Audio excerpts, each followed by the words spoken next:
So I don't know, how would Yeah. you? I don't even know if I have a question here. I'm getting Well, all exercised. no, I get it. How would you expose that? How would you help I, people see that there is no difference? what the reason why we chose the name Institute for Black Solidarity with Israel, because Institute, it means education. Our first step is always education, and because our efforts are centered, primarily focused on the Black community, beyond, but primarily focused on the Black community, we're talking about African history. I mean, African American history. Mm-hmm. Mm-hmm. We're talking about a sense of self-understanding, our arc, our story, which I tell one of the greatest stories in the world, from slavery to Jim Crow, and still achieve Black Wall Street, Harlem Renaissance, you name it, right? We, the lowest caste in this nation, but not only survive, thrive, right? So how did that happen? Our faith in God and our commitment to family, right? The same thing, our Jewish brothers and sisters, the same formula, right? Yeah. The 60s, that kind of got a little, that's another discussion politically, right? So in answer to your question, Rabbi, whether we're discussing the reality of the Jewish state of Israel, its relationship with its neighbors, its relationship with the Palestinian leaders that are in Gaza and the West Bank, or whether we're talking about the Africa-Israel relationship, whether we're talking about the Black-Jewish synergy, we teach authentic history, and we then from there explain what's happening. One of our main focuses here is what it's called our Peace Initiative, all right? And it's an acronym for Plan for Education, Advocacy, and Community Engagement. We have recruited amazing Black men and women across the country who are engaged in a 9-month journey, right? They started in September. Each month we come together and we unpack different topics that deal with Israel, Africa, the United Nations, you name it. We are headed to South Africa in a few days. You guys can follow us on hashtag IBSI Peace, right? We're going to be there unpacking the Israel apartheid lie, talking to rabbis, talking to parliament members. We're going to be there immersing ourselves in Johannesburg. We're going to Durban. We're going to, of course, the Cape when we go to the parliament. And why are they doing all that? So that they can see the Black-Jewish synergy, Israel-Africa relationship up close.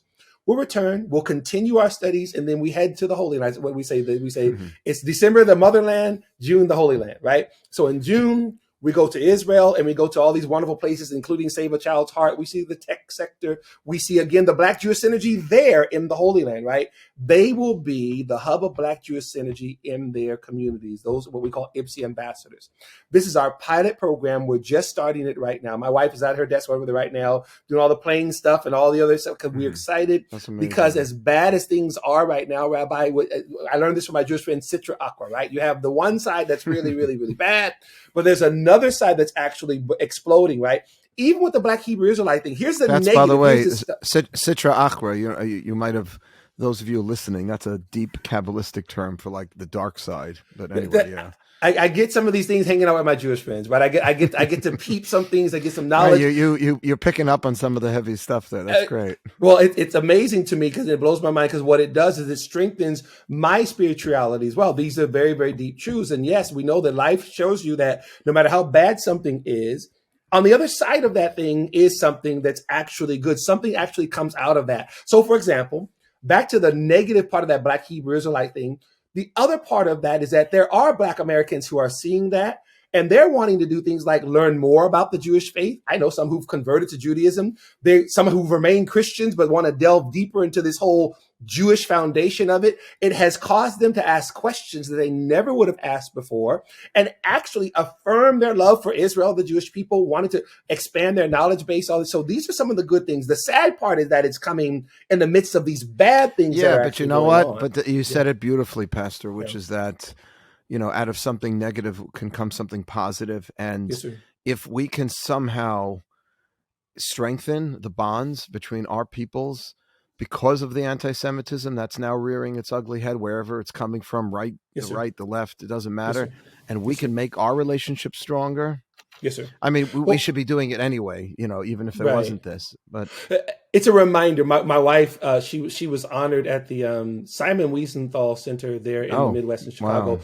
She received the Woman of Valor Award. Give me a chance to brag on my wife. She received just a couple weeks ago. Wow. Shout out to Allison out there and all. They just really. I sing that song to my wife every Friday night. The Woman. There of you Valor. go. See that? Yeah, right. Proverbs 31. So she the reason I brought her up is because she told a funny story. All the ladies there was a lunch and they were all cracking up laughing. Right? She was saying what's going on right now, because there have been these deep bonds between the Black and Jewish community. But sometimes when you're not really maintaining it like a garden, it starts to kind of fall away, right? She was saying, she used the word, it wasn't spandex, something else, right? She said, it's a very woman thing, right? It's like you have like on a spandex thing, and then when you take it off, it gets really interesting real fast.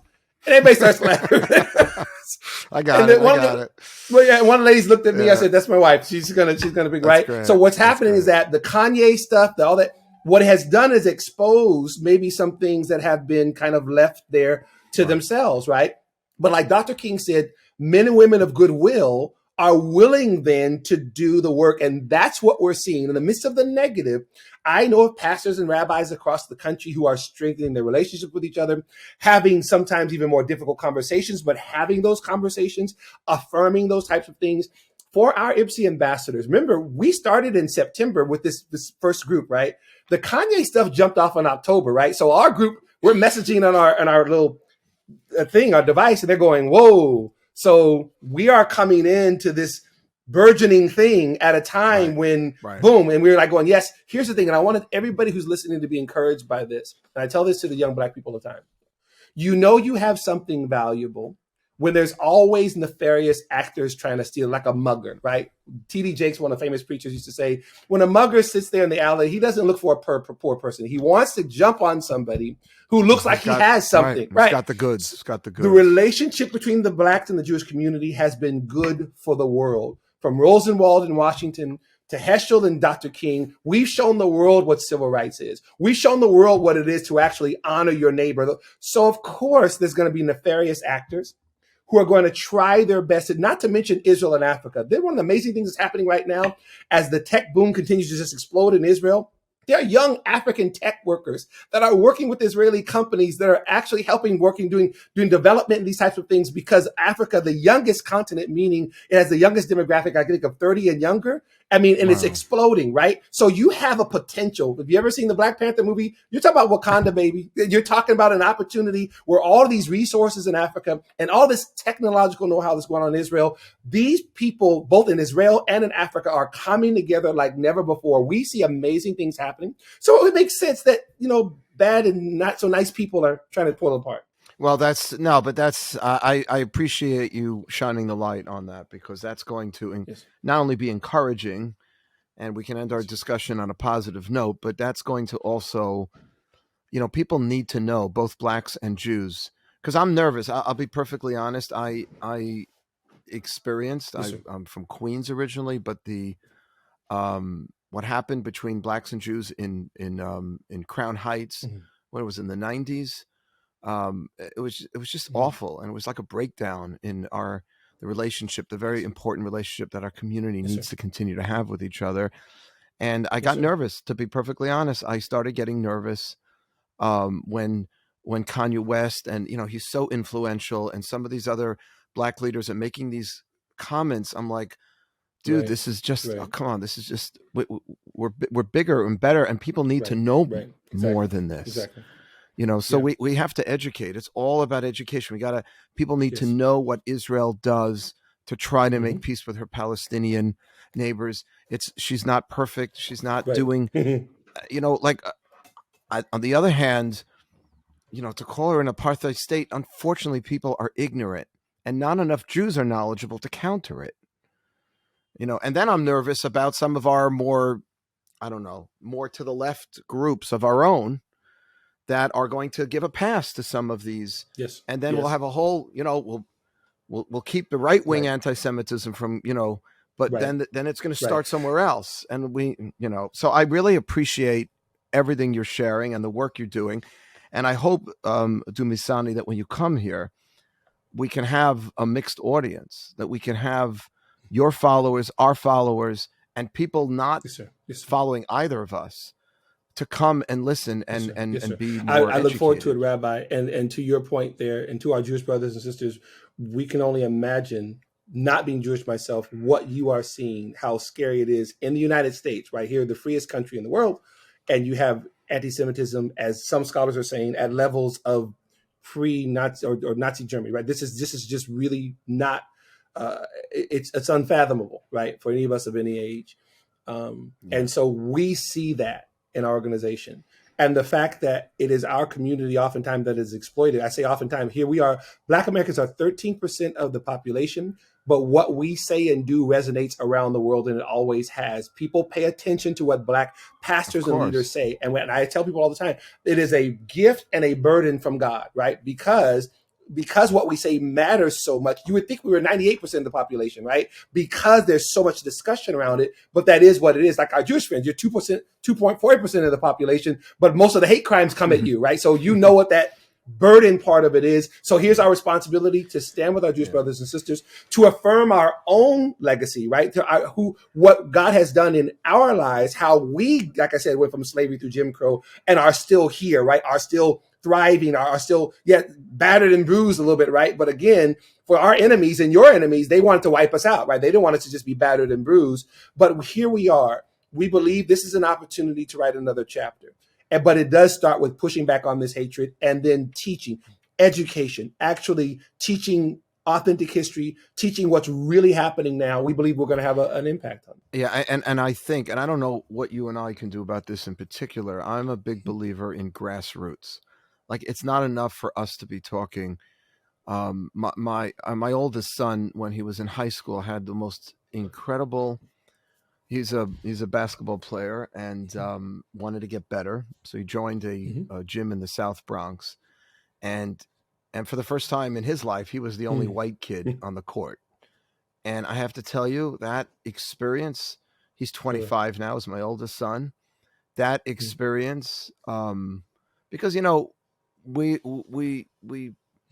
living in little bubbles. I send my kids to Jewish day schools. They don't have a lot of interaction with African American kids. They don't. So I actually just did a whole Shabbaton, like a whole weekend retreat with a number of my students. We went to the Five Towns, which is a very Jewish area, and we were having this conversation about how we could, like, I'm not saying I'm a big advocate of Jewish day schools. That's the only way our kids are going to grow up educated about their heritage, their traditions.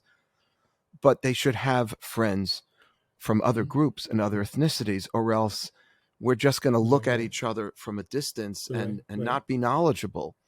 So I don't know if there's anything that could be done to encourage more cooperation, more participation, more grassroots, on the ground connectivity between our two amazing Rabbi, and that is our determination. The reason why we have IBSI ambassadors from across the country as a pilot. Yes, sir. By the way, IBSI, just in case everyone's, IBSI is the Institute for Black Solidarity. And our website is ibsi.org. Same thing, ibsi.org. You can find out more about us there. We recruited them from across the country as a pilot, and as amazing as they are just that. They are a pilot. Our goal is to raise up some 300 IBSI ambassadors in the next 3 to 4 years across the country, all across the country, and who will be facilitating these things, these discussions, rabbis and pastors, whether it's community work. One of our coalition partners is a Black pastor, Pastor Corey Brooks in South Chicago, who's doing amazing work that's there. I met him through our Jewish friends there in the community, right? He speaks out against antisemitism, speaks out on behalf of Israel, and does amazing work right there in his community. And he's a prototype of our coalition, right, where we're working with different pastors and leaders who are in favor of Israel, stand with the Jewish people, and at the same time are affecting real positive change in their community. So we believe that this has always been the case. This synergy has always been there. Once again, going back to Rosenwald in Washington, but that it has to be highlighted more, right, and encouraged a little bit more as well. So that's what our determination, Rabbi. So I think you're right on point that needs to happen. And that's one of our things our organization is committed to doing and helping in any way that we can. Wow. Well, amen. And I wish you Godspeed, and just God should continue to bless your efforts, your beautiful family, everyone who's listening. This is Dumisani Washington, IBSI, Institute for Black Solidarity with Israel. He wrote a book called Zionism and the Black Church. Get the book, learn more. Our listeners, your listeners, and please God, as we say in Hebrew, B'ezrat Hashem, with the Almighty's help, we can do some great stuff together. And really, as you said before, so beautifully, from the Sitra Achra, from that dark side, that really dark side, that some light and positivity can come out of this. That maybe, we should have done it earlier, but now we have the opportunity to strengthen the relationship and the cooperation between our respective communities. Maybe this is a little of a kick in the pants to do that. That is our determination, Rabbi, to do just that. And again, if people want to know what they can do, again, we are a nonprofit. Any donations you can give, we would very much appreciate it, everything. And again, shout out to all of our donors in the first place. We're only able to do what we're doing now because of you, but go to ibsi.org. You can find out more about us. If you or your organization want to do anything to help us, please go there and get the information. And yeah, Rabbi, I'm looking forward to being there with you next month in the studio. Awesome. So everyone who's listening to this, Dumisani is going to be coming to MJE live, and we're really excited to have you. This is more than a good. We're looking forward to it, Rabbi. Absolutely. I told your faithful producer there that as soon as I have the final details, I will confirm all of that and everything. But we will be there during that week in New York. Yes, sir.